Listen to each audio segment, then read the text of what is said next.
कृष्णदेव राय कला प्रेमी थे, इसीलिए कलाकारों का प्रोत्साहन बढ़ाने के लिए उनके अच्छे प्रदर्शन के लिए उन्हें पुरस्कार देकर सम्मानित करते रहते थे। कलाकारों को सम्मानित करने से पहले वे एक बार तेनालीराम से जरूर पूछते थे।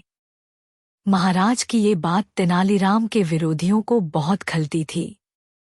तेनालीराम कुछ दिनों से राज दरबार में नहीं आ रहा था, जिसका फायदा उठाते हुए उसके विरोधियों ने महाराज के कान भरने शुरू कर दिए।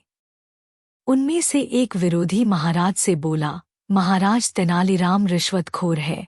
दूसरा बोला, महाराज वह जिसको जितना बड़ा पुरस्कार दिलवाता है उससे उतनी ही बड़ी रिश्वत लेता है। अब रोज दरबार में महाराज को यही सब सुनने को मिलता, जिससे महाराज को भी तेनालीराम पर शक होने लगा। जब कुछ दिनों बाद तेनालीराम ने राज दरबार में आना शुरू कर दिया तो महाराज ने उससे कुछ कहा तो नहीं, लेकिन अब उससे कुछ भी पूछना उन्होंने बंद कर दिया। अब तेनालीराम को भी लगने लगा कि उसके पीछे जरूर कुछ बात हुई है, जिसकी वजह से महाराज ने मुझे पूछना बिल्कुल बंद कर दिया है। एक बार दरबार में बहुत सारे कलाकार आए हुए थे। उनमें से तेनालीराम ने एक को छोड़कर सबको पुरस्कार देने को कहा, लेकिन महाराज ने उसका बिल्कुल उल्टा किया। उन्होंने सारे कलाकारों को खाली हाथ ही भेज दिया और उसे को ढेरों इनाम देकर विदा किया। महाराज का ये रवैया देखकर तेनालीराम अपने आप को अपमानित महसूस कर रहा था। वही तेनालीराम के विरोधी ये सब देखकर बहुत खुश थे। एक बार दरबार में एक गायक आया। उसने अपनी कला का प्रदर्शन करने के लिए महाराज की आज्ञा मांगी। महाराज ने अगले दिन उसे संगीतशाला में आकर अपनी कला का प्रदर्शन करने का आदेश दिया।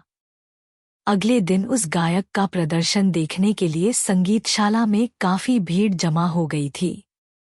महाराज के आते ही उसने गायन शुरू किया तो चारों ओर वाह वाह होने लगी।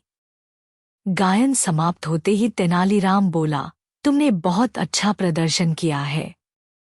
मैंने तुम्हारे जैसा कलाकार आज तक नहीं देखा। तुम्हारे प्रदर्शन के लिए तुम्हें कम से कम 15,000 मुद्राएं मिलनी चाहिए। महाराज तेनालीराम की ओर देखते हुए बोले, सच में तुम्हारा प्रदर्शन तो काबिले तारीफ था, लेकिन तुम्हें देने के लिए हमारे पास इतना धन ही नहीं कि हम तुम्हें दे सके। बेचारा गायक निराश होकर अपना सामान बटोरने लगा कि तभी तेनालीराम ने एक पोटली लाकर उसे थमा दी। तभी राजपुरोहित बोला, ये तो महाराज का अपमान हो रहा है। जब आपने उस कलाकार को कुछ नहीं दिया तो तेनालीराम को देने की क्या जरूरत थी। यह सुनते ही महाराज गुस्से से लाल पीले हो गए। उन्होंने सैनिकों को तेनालीराम और गायक को पकड़कर अपने पास लाने का आदेश दिया। सैनिक गायक और तेनालीराम को पकड़कर महाराज के पास ले आए। महाराज ने एक सेवक से उस पोटली को छीनकर उसे खोलने का आदेश दिया। जैसे ही सेवक ने पोटली खोली तो उसमें मिट्टी का खाली बर्तन था, जिसे देखकर वहां उपस्थित सभी लोग अचंभित थे। महाराज ने तेनालीराम से पूछा, तुमने ये खाली बर्तन क्यों दिया है? तेनालीराम बोला, महाराज यह गायक बहुत दूर से आपके पास आया था।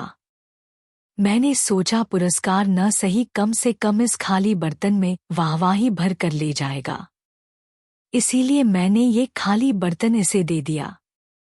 तेनालीराम का जवाब सुनते ही महाराज का गुस्सा फुर्र हो गया और उन्होंने उस गायक को 15,000 स्वर्ण मुद्राएं इनाम के रूप में दे दी।